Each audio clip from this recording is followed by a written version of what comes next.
네, 4년 5개월 만에 북러 정상회담 주요 내용 지금부터는 취재 기자와 조금 더 자세히 들여다보겠습니다. 네, 통일외교안보부 임성재 기자 스튜디오 나와 있습니다. 어서 오시죠. 네, 어서 오십시오. 자, 이번 북러 정상회담 눈여겨볼 포인트들이 좀 많은데요. 일단 회담과 만찬은 다 끝난 거죠? 예, 푸틴 대통령과 회담과 만찬을 가진 김정은 위원장은 오후 6시가 넘어 이 우주기자를 떠난 것으로 전해졌습니다. 실제 회담 자체는 2시간 정도 진행됐고 이 만찬까지 따지면 4시간가량 기지에 머문 것으로 보입니다. 김 위원장과 푸틴 대통령이 함께한 만찬 자리 모습 일부가 공개됐는데 이 김 위원장은 이 자리에서 러시아군과 국민이 악에 맞서 승리할 것으로 확신한다고 발언하며 이 푸틴 대통령을 지켜 세웠습니다.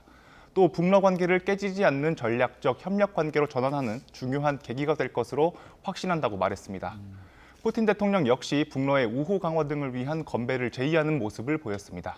이 공개된 모습상에는 이 무기 거래 등에 대한 구체적인 언급은 없었습니다. 네, 김 위원장과 이 푸틴 대통령 일대일 회담도 진행이 되는데 혹시 공개된 내용이 있습니까? 두 정상은 1시간 반에 걸친 이 확대 회담에 이어 이 통역만 배석한 1대1 회담을 30분가량 진행했습니다. 예. 이 공동 성명이나 이 합의문 형태의 결과문서는 나오지 않았는데요.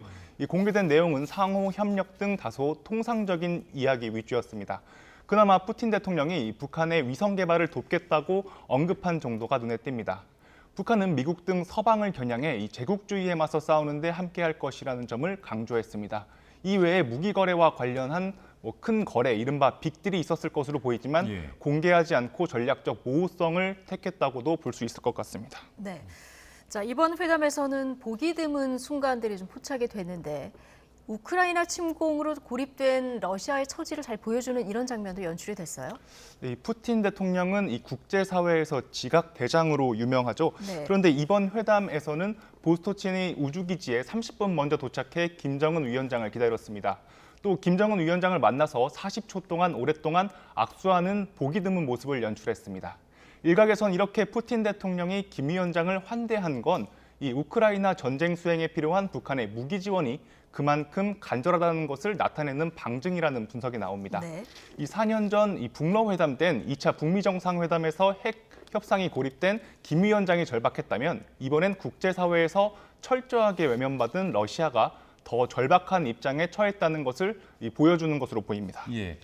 이 회담 전 다양한 장소가 후보지로 올랐었는데 결국에는 이 보스토치니 우주기지로 회담 장소가 결정이 된 거잖아요. 이 배경이 혹시 있습니까? 네, 말씀처럼 이 당초 북러 정상회담이 러시아 블라디보스토크에서 열릴 것이라는 관측이 지배적이었습니다.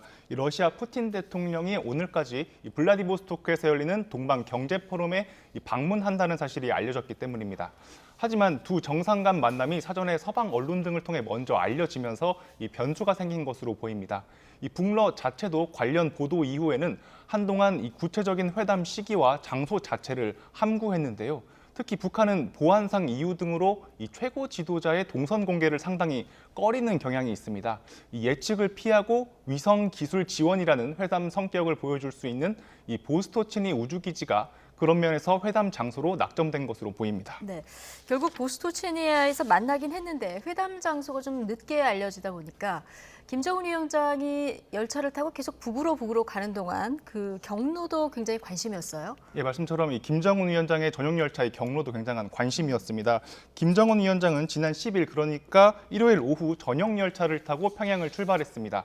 그리고 어제 새벽 러시아에 진입한 것으로 파악됐습니다. 이 당초 이 블라디보스토크가 회담 장소로 알려진 만큼 이곳에서 회담이 열릴 것으로 예상됐는데 돌연 연해주 라즈돌나야강 철교를 건너 계속 북쪽으로 향했습니다. 이 블라디보스토크보다 더 북쪽 지역인 하바롭스크주 방향으로 이동한 건데요. 이 결국 회담 장소가 블라디보스토크에서 1,500km가량 떨어진 보스토치니 우주기지라는 점이 확인됐습니다. 김 위원장은 회담을 위해 전용 열차로 무려 2,700km가량을 이동한 셈입니다.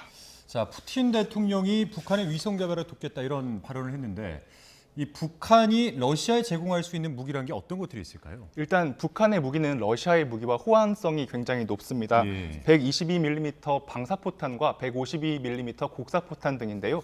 또 북한판 이스칸데르급 미사일과 이 불세로 알려진 대전차 미사일 등도 회담 테이블에 올랐을 가능성이 있습니다.